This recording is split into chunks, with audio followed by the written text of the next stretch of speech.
जय सनातन, जय हिंदू, जय हिंदी, जय भारत।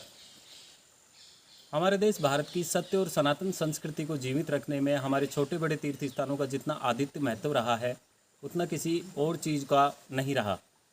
हमारे देश भारत में छोटे छोटे तीर्थ स्थान और बड़े बड़े ऋषि मुनियों द्वारा छोटे छोटे स्थानों के ऊपर जाकर जो तप किया गया वो आज लोगों के धार्मिक आस्था का केंद्र बने हुए हैं और इसी से हमारी सत्य सनातन संस्कृति जीवित है। भारत की इस सत्य सनातन संस्कृति को जीवित रखने व इन छोटे बड़े तीर्थ स्थानों के महत्व को जानने के लिए आज हम इसी क्रम में अलवर जिले के सरिस्का राष्ट्रीय अभ्यारण्य के भ्रतरी और अन्य तीर्थ स्थानों का भ्रमण करते हुए आपको यहाँ के लोकल लोगों से मिलवाएंगे और यहाँ के चमत्कारों के बारे में आपको जानकारी देंगे। भ्रमण के इसी क्रम में आज हम ताल वृक्ष के बारे में जानेंगे कि ताल वृक्ष कहाँ स्थित है, ताल वृक्ष क्यों प्रसिद्ध है, कौन कौन सी जगह यहाँ देखने के लायक हैं और यहाँ स्थित इन मंदिरों का निर्माण किसने करवाया, किस वजह से ये जगह चर्चा में है। तो सबसे पहले तो मैं बताऊंगा आपको कि ताल वृक्ष नामक जो स्थान है वो अलवर नारायणपुर रोड के ऊपर स्थित है, थानागाजी तहसील में पड़ता है, अलवर ज़िले के अंतर्गत आता है। और ताल वृक्ष क्यों प्रसिद्ध है, तो ताल वृक्ष से संबंधित यहाँ दो कहानियाँ मुख्य रूप से प्रचलन में है। दो कहानियों के बारे में मुख्य रूप से चर्चा की जाती है। पहली जो कहानी है वो है मांडव ऋषि से संबंधित। मांडव ऋषि, सबसे पहले तो हमें ये जानना होगा कि ऋषि का अर्थ क्या होता है।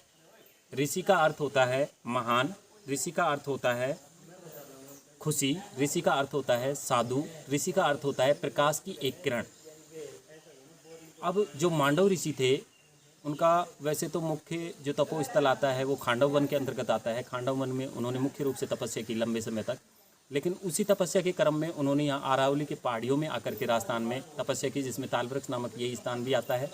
यहाँ उन्होंने अपने तपोबल के प्रभाव से, अब जो सबसे पहले हम जानेंगे कि उससे जो कहानी प्रचलन में है मांडव ऋषि की, तो मांडव ऋषि के बारे में बताया जाता है कि उनका जो तपोस्थल था वो तो खांडव वन था। महाभारतकालीन समय में उन्होंने खांडव वन के अंदर बहुत गहन तपस्या की और उसी तपस्या के क्रम में राजस्थान के इस अलवर ज़िले के ताल वृक्ष नामक स्थान के ऊपर भी उन्होंने कठोर तप किया और इसी तपस्या के फलस्वरूप ताल वृक्ष में उन्होंने गंगा जी को प्रकट किया और अलवर के राजा को प्रभावित किया।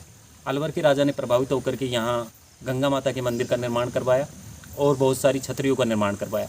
बताया जाता है कि मांडव ऋषि के माता पिता, माता का नाम मनसा और पिता का नाम जरत्काऊ था।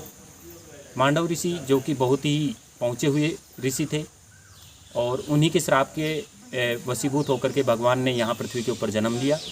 और एक कहानी और प्रचलन में है कि मांडव ऋषि एक बार तपस्या कर रहे थे तो उसी समय कुछ चोर आते हैं और वो राजा का सामान लेकर के चोरी करके आ रहे थे और वहाँ उन्होंने जब मांडव ऋषि को तपस्या करते हुए देखा तो उन्होंने चोरी का सामान ये कह करके वहाँ रख दिया कि हम व्यापारी हैं और हमारे पीछे चोर पड़े हुए हैं।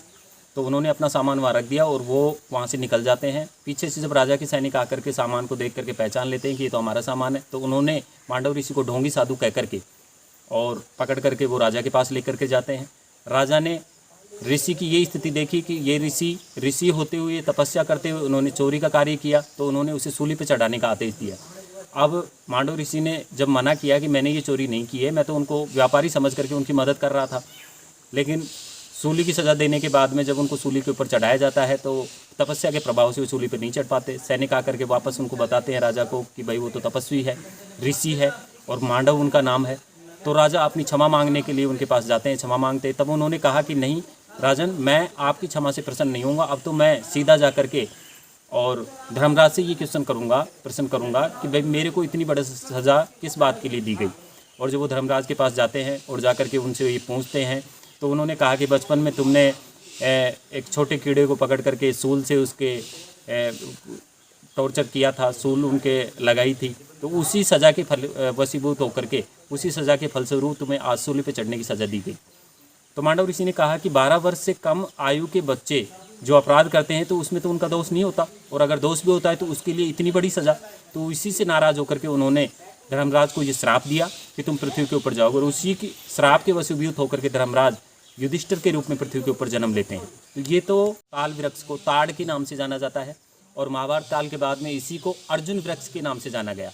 आज भी ये यहाँ ताल वृक्ष में बहुतायत मात्रा में है, और बताया जाता है कि यहाँ के बाद में ये वृक्ष जो है जो भारत के दक्षिण भाग में ही पाया जाता है, जहाँ इसको ताड़ के नाम से जाना जाता है। इन वृक्षों की बहुतायत और गर्म और ठंडे जल की प्रचुरता के कारण और गर्म ठंडे जल के कुंडों के कारण ये जगह बहुत ही फेमस है। उसके बाद में यहाँ वो शिवलिंग जो अर्जुन के द्वारा जिसकी पूजा की गई, तो स्वयंभू शिवलिंग बताया जाता है जिसकी ऊंचाई 7 फुट है। आज भी लोग वहाँ आते हैं और घड़ों के द्वारा नीचे हैंडपंप से पानी ले जा करके उनके ऊपर चढ़ाते हैं और अपनी मनौतियाँ मांगते हैं। भूतेश्वर महादेव के बाद में गंगा माता टेम्पल आता है। गंगा माता का मंदिर बहुत ही सुंदर मंदिर है, जहाँ पर अलवर के राजा के द्वारा शिकार के समय शेर की गर्दन को काट करके और यहाँ चढ़ाया गया गंगा माता के चरणों में। तो वो शेर की गर्दन आज भी यहाँ रखी हुई है और उसको देखने के लिए लोग आते हैं। और इसी मंदिर के अंदर हमको महाभारतकालीन जो शंख था, पंचजन्य शंख, और जिसको दक्षिणावर्ती शंख भी बोला जाता है, वो भी देखने को मिला। तो वो भी वहाँ रखे हुए हैं, लोग उनको भी देखने के लिए बहुतायत मात्रा में आते हैं। और उसके बाद में यहाँ से 1 किलोमीटर साइड में ताल वृक्ष के अंतर्गत ही 1 किलोमीटर साइड के अंदर आता है अपना गुनी वाले बालाजी का मंदिर, जहाँ लोग आज भी आते हैं, स्वामणियाँ लेके आते हैं। जात जड़ूलों की बहुतायत मात्रा में भीड़ रहती है। और उसके बाद में यहाँ और छोटे मोटे बहुत सारे मंदिर बने हुए हैं और लोगों की आस्था का केंद्र है। बहुत सारे बंदर और जो लंगूर होते हैं वो यहाँ रहते हैं। गायों की मात्रा है और गायें अपना भोजन पाने के लिए लोगों के ऊपर निर्भर रहती हैं। लोग यहाँ आते हैं और उनको केले और उनके खाने की वस्तुएं देते हैं और अपना सत्य सनातन संस्कृति को जीवित रखने में अपना योगदान करते हैं। जय हिंद।